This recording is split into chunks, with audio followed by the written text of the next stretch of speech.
আসসালামু আলাইকুম। আশা করি সবাই ভালো আছেন। তো হঠাৎ করে টেলিভিশনের সামনে চলে আসা আজকে সারাদিন দেখলাম পার্শ্ববর্তী দেশ ইন্ডিয়ার মলম বিক্রেতা সে আর বাংলার সকল প্রকার মলম বিক্রেতার উপস্থাপকরা বলতেছিলেন ঝাঁটাও করে বাংলাদেশে ভারতীয় টিভি চ্যানেলগুলো বন্ধ।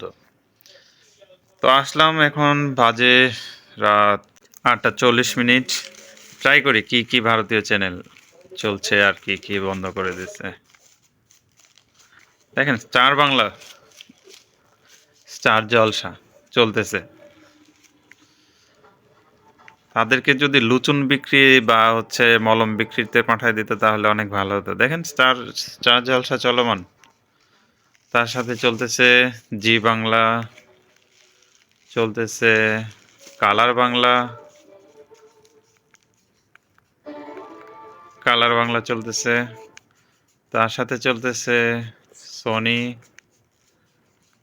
সোনি আট, আর বাকিগুলা তো চলছেই। জলসা মুভি, তারপরে সান বাংলা, এছাড়াও চলতেছে স্টার প্লাস,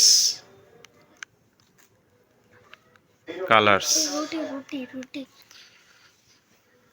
জি সিনেমা তো আছেই। তো কি পরিমাণ গুজব তারা ছড়ায় একবার আপনারা চিন্তা করেন। মানে এদের লজ্জা বলতে কোনো জিনিস, মানে ভারতীয় যারা আছে আমার মনে হয় যে তাদের কোনো লজ্জা নেই। আর বিশেষ করে কলকাতার যেই মলম বিক্রেতার যেই টিভি চ্যানেলগুলা আপনি দেখেন দিব্যি চলতেছে বাংলাদেশের মধ্যে। তাহলে কেন আপনারা কোন উদ্দেশ্য নিয়ে আপনারা বারবার বলেন ইউনূস সরকার ভারতীয় সকল মিডিয়া চ্যানেলগুলো বন্ধ করে দিল?